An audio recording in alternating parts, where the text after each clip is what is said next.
Top 9 des supernovas les plus puissantes de tout One Piece en ajoutant Sanji. On voit ça ensemble, Mejo, dans cette vidéo. 9ème position pour Hawkins, les frères. Basil Hawkins, très très fort et très sous-coté, malheureusement. En vrai, de vrai, en V1, il est très dur à prendre. On l'a vu contre Kid. Hein. Il aurait même pu tuer Kid et Killer littéralement. Donc, ouais, non, vraiment très fort Hawkins. 8ème pour Rouge, les frères. Et Rouge, de ce qu'on a vu. En fait, on l'a pas encore revu, ça le problème. Après, oui, il était très puissant, tout ça. Hein. Mais on l'a pas revu, les frères. De ce qu'on a vu, personnellement, je le mets derrière Hawkins. Juste de ce qu'on a vu. 7ème position pour Killer. Bah, Killer, les gars, il fait des gros dégâts. C'est vrai, il peut taper très fort, on l'a vu sur le toit.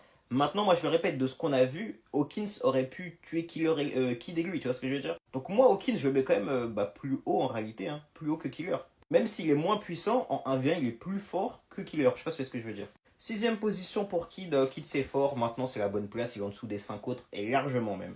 5ème pour Sanji, bah, c'est devant Kid. Il n'y a pas de débat. Les frères Kid n'est pas assez rapide pour le toucher, n'a pas de HDO avancé.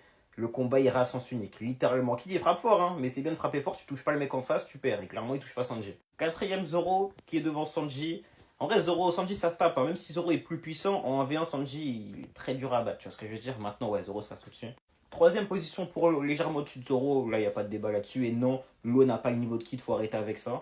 2ème Teach, qui n'est pas une supernova, on le rappelle. Il fait partie de la génération terrible, certes, mais n'est pas une supernova. Les supernovas, c'est les. Attends, c'est 11 supernovas. Bref, c'est les pirates qui sont arrivés le même jour, en même temps, à Shabaoji. Donc, Teach en fait pas partie. Mais si on compte la génération terrible, ouais, il est très fort. Et du coup, ouais, c'est top 2, il n'y a aucun débat là-dessus. Et top 1 Luffy, il n'y a aucun débat là-dessus. Même si Teach aura bientôt, je pense, un power-up qui le fera être devant Luffy. Vous voyez ce que je veux dire?